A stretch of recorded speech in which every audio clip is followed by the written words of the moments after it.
Steven Cureño, KOR Sportswear here. Thank you. Thank you for bringing us here. Thanks for coming to Puerto Rico. I mean, could be worse, couldn't it? I was going to say, it's not too hard. It wasn't too hard to convince.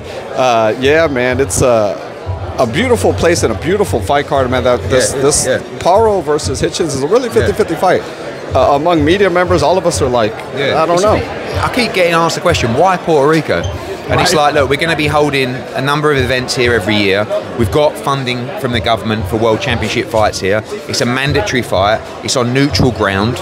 We've got a huge Puerto Rican fight card underneath those two. And it's a brilliant fight. So, you know, Liam Paro deserves a huge amount of credit because he was the one that stepped up to fight Subriel Matias in Puerto Rico. And I promise you, that weren't a task that a lot of 140-pounders were up for. He did it. He won it well. He should be a star. It's a massive win from an Australian fighter. And Richardson Hitchens now is 25-0 against 18-0. It's a 50-50 fight for the world title. So I'm looking forward to it. Paro said something to that effect, that Hitchens was #1 and decided not to fight Subriel. I mean, you're on both sides of it. So, I mean, what happened there? The truth is, and I'll never lie to you, we spoke about that fight. Richardson felt that he was the mandatory, so he's in a great position to try and potentially bring that fight to the US instead. So would he go to Puerto Rico as a voluntary to fight Subriel Matias? Probably didn't need to.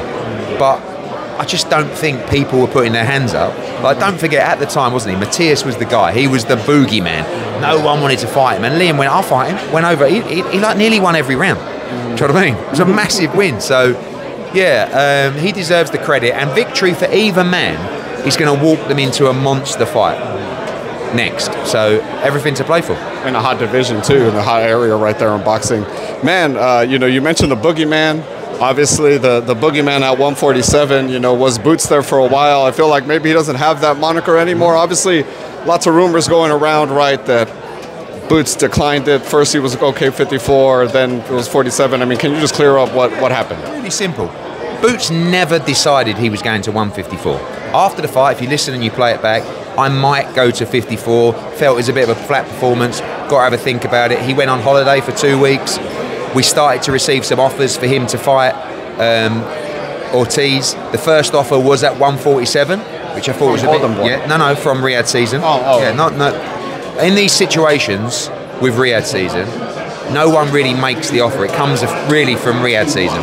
So Riyadh season said to us, they sent us an email to say, we would like to make you an offer to fight Vergil Ortiz at 147 in Riyadh. This is the money. I received that, I thought, it's interesting. Anyway, went back to them like 24, spoke to Boots, went back to them 24 hours later. I said, you might want to check this is at 147.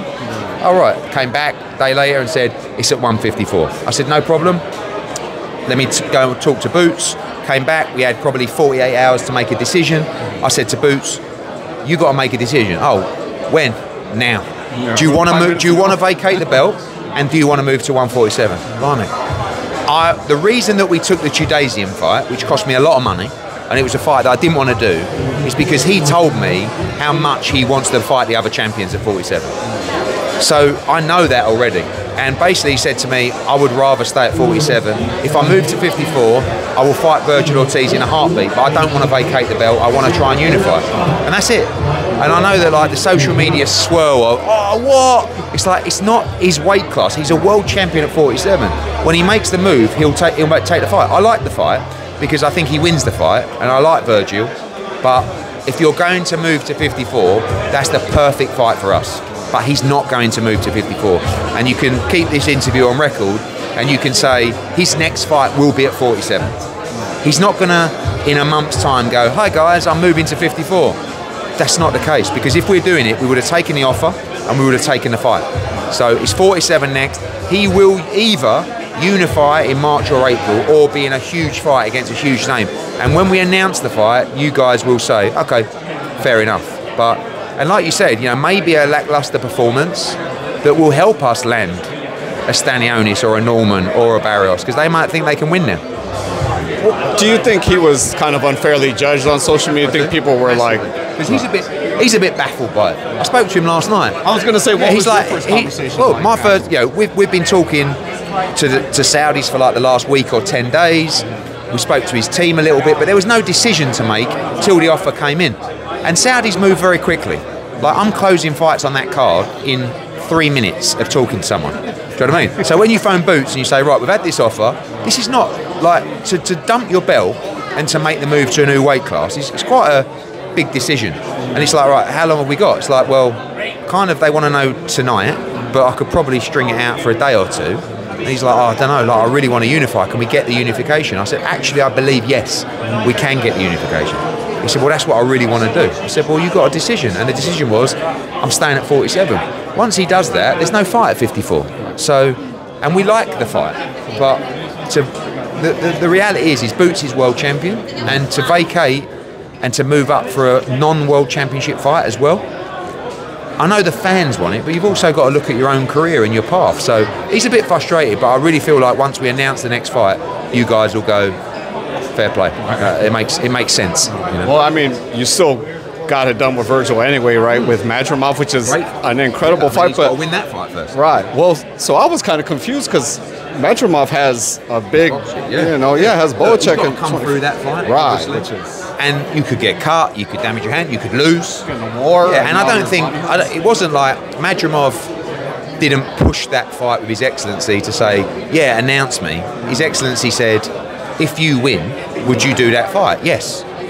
Like, so it's a couple of weeks to that fight. So we'll see on the 21st. But Madrimov just wants all smoke at 54. And if he goes Crawford, Bokacic, Ortiz, that's a pretty impressive run. The guy deserves a lot of credit. Yeah, no, you're building your Hall of Fame career with that one for sure. He's got to win some though. Yeah, right. Man, Schofield and Stevenson. So you just said it doesn't really go through. I was going to say, how is it working with Oscar, being that you guys are real best buds on Instagram? Listen, we like to make business. I mean, he's always got his stuff to say. The reality is I've never met Floyd Schofield, but I'm a big fan because what he did was, we were supposed to fight Zepeda. That fight was done with Golden Boy. He picked up a hand injury. We need a new opponent. So I spoke to His Excellency. I said, look, there's this kid calling it out on social media, Floyd Schofield. He's a really good young American fighter. There's a little bit of beef back and forwards. I think it's a good fight. And he's like, okay, let's make the offer and see where we get to. We made the offer to Golden Boy. There was a bit of negotiation. Judging by Oscar's comments, it really feels like the kid has stood up and said, look, I want this fight. I mean, one, it's a lot of money, but two, I think I can beat Shakur Stevenson. Give me the chance to fight him. Do you know what I mean? I have to respect him for that. And I know that it's normally me who sort of lets the fighter roll the dice. Oscar is more like, it's a bit early for him, and it is a bit early for him. But if he's good enough, he could win. Shakur's coming off a hand injury, right? And by the way, if he doesn't win and he performs really well, he becomes a star overnight. So I love the fight, and I think it's a great fight for the card as well. And that February 22nd card, I mean, have we ever seen anything like it? Bivol Beterbiev rematch, Madrimov against Ortiz, Dubois against Parker, Boakye against Callum Smith. I mean, Zhang against Caballero opens the night. That's incredible. Like, do you know what I mean? So it's the best card I've ever seen. And I like Shakur against Schofield. Big props to Floyd Schofield for taking that fight. I was going to say it must be a relief for you to find an opponent for Shakur too, right? Because I feel like it's been very frustrating. We made a huge offer to Murataya. Murataya asked for $3 million to fight. People don't see this. People want to criticise Shakur Stevenson. Top Rank asked for $3 million to fight Shakur. We made them a 7-figure offer, well over 7 figures, to fight him. Like, no one wants to fight Shakur. So that's why I say to Floyd Schofield, well done. Big balls on you, kid. And go and become great. Shakur's our guy. I believe he wins. But listen, you've got your chance. That's what it's all about. Just last one for me. Gervonta had some issues to say about Shakur's record when they was asked about it. They couldn't make that fight happen. I don't know. What's your thoughts of Gervonta retiring? Just him kind of, talking down. It was quite a mature interview he gave the other day. I know the promotion probably won't like it, but I respect it. I can't talk on behalf of Gervonta. What I can talk on behalf of is Shakur Stevenson. And we've mapped out our 2025.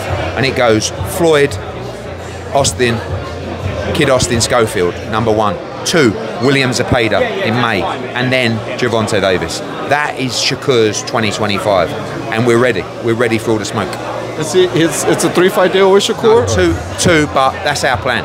So obviously we'll want to extend that deal with him. We've delivered You know, we've done a great job for him because the Cepeda fight broke through. He pulled out injured against Cordina. The whole thing's been a bit of a nightmare, but now he gets his fight February 22nd, and then we want to go straight into Cepeda after that in May. Yeah, it's going to be exciting. Man, last one. Yeah. AJ, what's going on? What's the latest? Recovering, ready to start camp early in 2025, and then, you know, go straight into the Dubois rematch or Tyson Fury. See what happens. Fury beats Usyk? Yeah. Or if Fury loses to Usyk, still a massive fight. But if Fury beats him, obviously, mega. So, yeah. Eddie, appreciate your time, sir. Thank you so much.